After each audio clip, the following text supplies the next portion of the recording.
guys? Well met. My name is Ben Brode. And I'm Jason Chase. Thanks to all of you for joining us here tonight. Okay. We're Hi, almost Elise. there. Quiet down, everyone. This is not like any of our previous expeditions. This will be far more ambitious.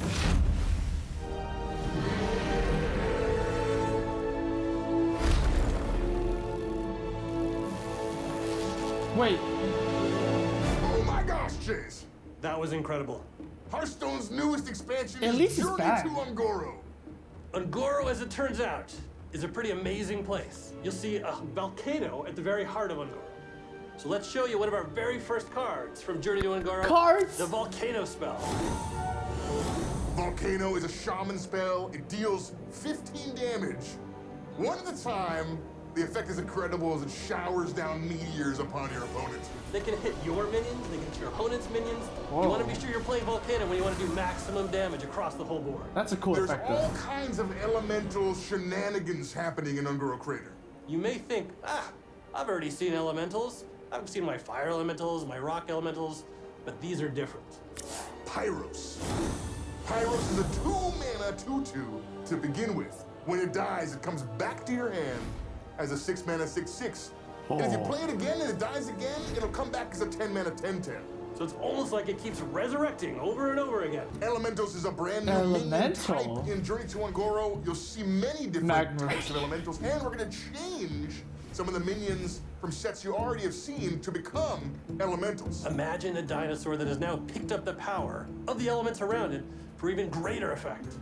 Verdant Longneck. So adapt is the new keyword coming out with the Journey to Angoro. Okay. With adapt, you'll be given the choice to pick from one of 3 different powers to upgrade your minion. You might see something like Flaming Claws, which gives a dinosaur +3 attack. Or if 5 you're mana, imagining your 5/4. Verdant Longneck wasn't big enough, imagine if it was Shield? upgraded with the massive adaptation, giving it the ability to taunt. Plants? Or Lightning Speed, giving it Wind Fury. I've been asking myself that all night, That's pretty OP. but I think I know why. Why don't you tell us? There are secrets hidden in Angoro Crater, and in pretty fact, okay. Elise Starseeker and her junior explorers are out in Angoro Crater tracking them down right now. There's a brand new type of card in Journey to Angoro, and There that we is go. the Quest So card. it's real. Awaken the Makers. Make no mistake, quests are incredibly difficult to What? Legendary pre-spell! complete. Imagine having to summon 7 different death rattle minions into one game. They start in your opening hand, and when you play them, you'll see them appear where your secrets normally appear. Your opponent will be able to see the quest as well. And that's because the treasures and potential things waiting for you at the end of the quest are so powerful that it's something that your opponent will have Oh my god, visibility that card into is as well. real. When you complete the quest, you get an incredible reward. Check out Amara, Warden of Hope. Oh, it's real. Set your hero to 40 health. This card is crazy. So quests will give you access to 7 some of the death most rattles? powerful cards Hearthstone has Man, ever seen if you can complete that's them. hard. Journey to Angoro has 7 is hard, 135 exciting new cards. The Journey to Angoro will also kick off the next standard year for Hearthstone as we begin the Year of the Mammoth. We're in the final preparations now, and we're excited to join all of you when the Journey to Angoro launches in early April. Oh my god.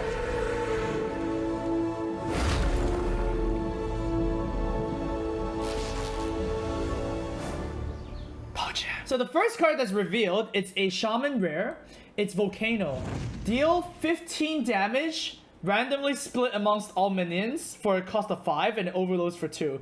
When I first saw this card, I was like, oh my god, this is terrible, right? Because you compare it to Spreading Madness, and that is just not even good, right? The good part about this is that it doesn't hit heroes. So it only hits minions. So say your opponent's the only person who has minions on the board.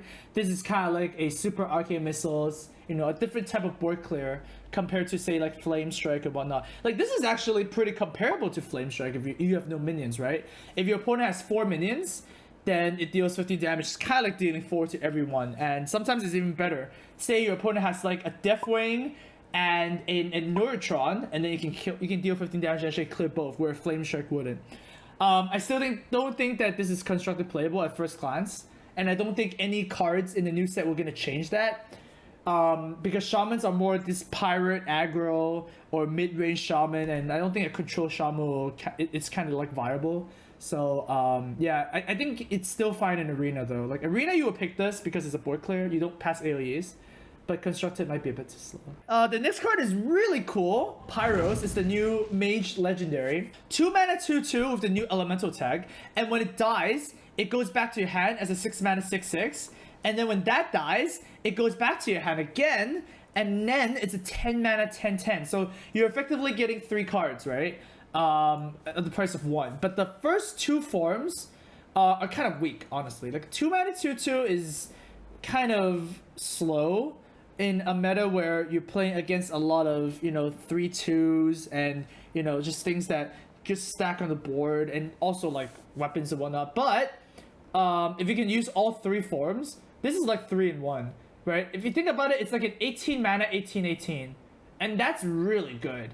So this I can see this being played, since, you know, Totem Golem is rotating out. You know, those high health minions are generally getting away, like Imp Gang Boss, for example, as well. So this could be playable if the base stat line for 2-drops is a bit lower compared to the meta we have right now. I guess there's an interesting interaction with N'Zoth as well, where, you know, you can have 2 Pyros on different forms that spawn back, and they just get infinite value, right? So that could be a thing. Speaking of which, there's the new Elemental tag, where, you know, there's a lot of minions that got changed to elementals, such as, you know, Ragnaros, Baron Geddon, a lot of the shaman elementals, all the ragers, they're not elementals. So there's probably going to be some cards that synergize with elementals. Kind of like in JVG about mechs, right? So we're going to have to wait to see what happens there. So we just gotta have to wait. Another new card, the third one, is the Verdant Longneck Druid card. Druid Beast is a dinosaur. 5 mana 5/4. It says Battlecry Adapt. And when you adapt, it's pretty much like a discover effect, right? Where you discover a new effect to apply on the minion itself. There are 10 possibilities, and Blizzard showed 6 of them. There's the Death Rattle summon 2 1/1s. There's +3 attack. There's the Fairy Dragon Shroud ability. There's Divine Shield, Wind Fear, and Taunt. I feel like the adapt is really, really good because, yeah, it adapts to the situation, right? Oh, yeah, funny pun, right? And we all know that how strong discovers are, right? Because when you play a discover card, you can play a cheap minion if the matchup is a bit more aggressive, and you can just pick the most expensive card if you are playing against like a Reno deck, right? So adapt is pretty good. The stat line is also kind of fair, to be honest. Like 5 mana 5/4 is like Booty Bay Bodyguard, right? So this is just better Booty Bay Bodyguard because you can pick Taunt if you want. If you pick Taunt though, then it's like a bad Booty Bay Bodyguard. But the point of having a choice between, say, a Booty Bay Bodyguard plus like a 5 mana 5/4 Spectral Knight that's kind of a little bit worse, it's really good. Like that's really, really good.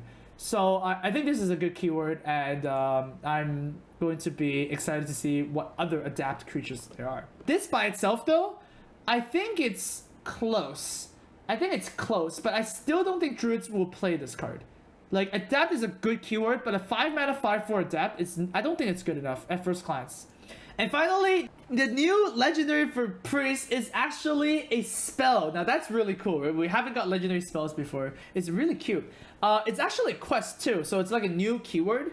And a quest functions something like a secret, right? So you play it, and then it will stay on the battlefield. The difference for quest is that it's visible for both players. So when you play Awaken the Makers, your opponent gets to mouse over and gets to see exactly what the heck is happening, right? And we see in the video that every time you summon a Death Rattle minion, the counter goes up, right? And when you get 7, the reward is Amara. So you get to draw Amara into your hand, and Amara herself is a 5 mana 8/8, has Taunt, and the battle cry is set your hero's health to 40. So very similar to Alexstrasza. And then your priest hero is going to be at 40 health permanently. So it's not really a heal, so it wouldn't proc something like Light Warden or whatever like that. But it does set your hero 40. So it will be much harder for combo decks to kill you, for example. And it's like the new Reno, you can say, because Reno is rotating out, right? There's another hidden mechanic of quests, is that they always appear in your starting hand.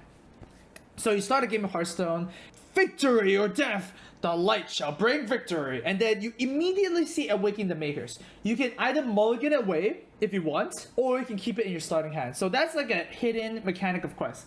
So technically, they're supposed to be more consistent, right? But yeah, at first glance, with all that said, I don't think this specific quest is that good for now. Well, there's a couple of reasons, right? First of all, it's a negative tempo card, and it's also a negative card advantage card, right? You're playing 1 mana for a card. So for 1 mana, you lose a card, you play a 0/0, and then you pass your turn. That's very, very bad tempo and card advantage wise. So and also, like, think about it as like you start the game with Amara in your hand. Like that's a good way to look at it, right? Why in the hell do you want to start with a card that can only be played after you play 7 Death Rattle minions? Like forget this cost 5, right? Think of it as costing 8, because you can only play this on turn 8, right? Technically speaking, right? You can play double with Death Rattle, whatever, doesn't matter. Like this is like a turn 8 card. Like why would you want to keep that card in your starting hand? Because, well, the answer is that good. You want to do that. The text is that good. And if I look at this card and I go like, well, I mean, battle cry set your hero's health to 40 is okay, but is it that good? My first impression is that it's not that good. Plus, also a lot of Death Rattle cards are rotating out, right? We don't get Museum Curator anymore. We only have Shifting Shade and a handful of weird classic and Gadsend Death Rattles. So we really have to see the new Death Rattles first to see if it works well. Obviously, with N'Zoth, it'll be really cute because you say you summon 4 Death Rattles, right? And then you N'Zoth, you bring 4 of them back, and then you summon 7. So you actually accomplish the quest or something like that. So it might be interesting. I'm not really sure. I'm not completely sold for it by yet. And the reveals are going to start on March 17th, and then it's going to release in early April. And of course, early April, we don't know. Like Blizzard's definition of early is kind of, you know, different at times, but hopefully it come in April 1st. That will be early April. My first impression is that it's pretty cool. I love the theme. The theme is always good. Like Hearthstone always nails the theme very, very on point. Like I always get excited about, like, you know, what kind of new creatures there are, the artwork, and, you know, stuff like that. So I'm pretty happy about that. In terms of standard, I really hope standard is gonna be good because you guys should know, if you watch my streams, you will know that I hate the meta right now because it's either Jade or Shaman or Pirates or Reno. Like that's it. That's all the decks. That's all the decks. 4 types of decks. So I hope that Angoro will revitalize some of the more different archetypes that we used to be seen, because, like, man, I remember a time where I played against a Warlock and I have to guess whether it's Zoo, whether it's, you know, Malygos OTK, or it's Handlock and stuff like that. Now, every time I see a Warlock, I know it's definitely going to be Reno, because Zoolock is not good enough, right? So hopefully, Angoro changes that. So that's my hopes for Classic. Finally, I'm gonna give some of my predictions. Gonna see how many I nail right, okay? I'm gonna go with Amaz's 7 Angoro predictions, okay? First prediction is that I think there's gonna be a creature that says at the start of each turn, at the start of each of your turns, adapt, right? And we know that adapt is kind of like discover effect for that. It's gonna be this super awesome dinosaur that keeps on adapting, like spines and you know, Spitfire bombs or whatnot. So that's my first prediction, is that that creature is gonna exist, and it might even be the Hunter legendary. I don't know. Okay. Second prediction is that I don't think there are any cards that interact with quests. Okay, like Blizzard is very against anti-fun. Okay, so like we don't see any mechanics like in other card games where you play this card and your opponent has to discard cards, right? That's really prevalent in every single game. I think quest is a thing that's kind of like an imminent doom kind of a thing, kind of like Malkazar, where you know your opponent has the card and then you kind of have to deal with it, right? So I think there's not going to be a Kazami stick for secrets. I don't think there's going to be either of quests, that's funny. Okay, I made a joke, you should laugh. I don't think so. I think you just have to deal with it. So that's my second prediction. My third prediction is that there's gonna be no Inspire effects. I think Blizzard realized that Inspire is a bad mechanic and that it snowballs too much and that they're just gonna destroy it forever. So that's my guess, is that Inspire is dead. No more Inspire effects for life. Okay. So my fourth prediction is that there's gonna be a card, it's a 1 mana 1/2. If you have an elemental +2 attack.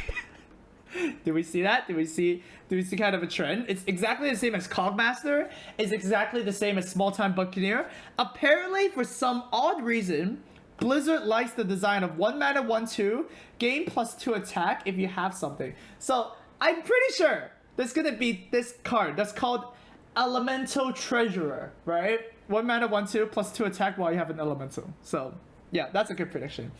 My fifth prediction is that Control is still not gonna be as good as aggro. I think aggro is still gonna dominate. I think you know, Patches is still in. There's no reason for Pirate Warrior to play up any of the new cards per se. If they still have all the core set that's not rotating out of standard, right? Say there's a good card that Warrior prints out. Well, they're just gonna put those in the Pirate Warrior deck and then smork even better. So yeah, smork, prepare for some more smorking. That's my prediction. My sixth prediction is that Sylvanas will return as a hunter card. As like a high elf kind of thing, right? Where it's like a hunt you down kind of thing. Because Ragnaros returned as the Light Lord. Sylvanas is probably gonna return as like the Ranger Lord or something. Heroes never die. The seventh prediction, guys, is that as soon as the set comes out for Angoro, I'm going to be number one. I'm telling you, number one in the arena leaderboards, okay? I'm gonna be number one. I'm very confident in my skills to evaluate new cards. And arena is gonna be changed to standard. So the subset is lower, which means it's more consistent. I'm gonna trust in my skills, and you guys should too, okay? So make sure to check me out at twitch.tv/AmazHS. That was a great plug. Twitch.tv/AmazHS. I stream every weekday, 5 a.m. PST. Go check me out there, follow there, and then you can be notified when I'm live. And yeah, watch me play some super great Angoro starting from April. And for March, I'm pretty sure they're gonna do some of the balance changes and whatnot. So March is gonna be a fun time too. So thanks for watching, guys. See you in Goro. Thanks for watching.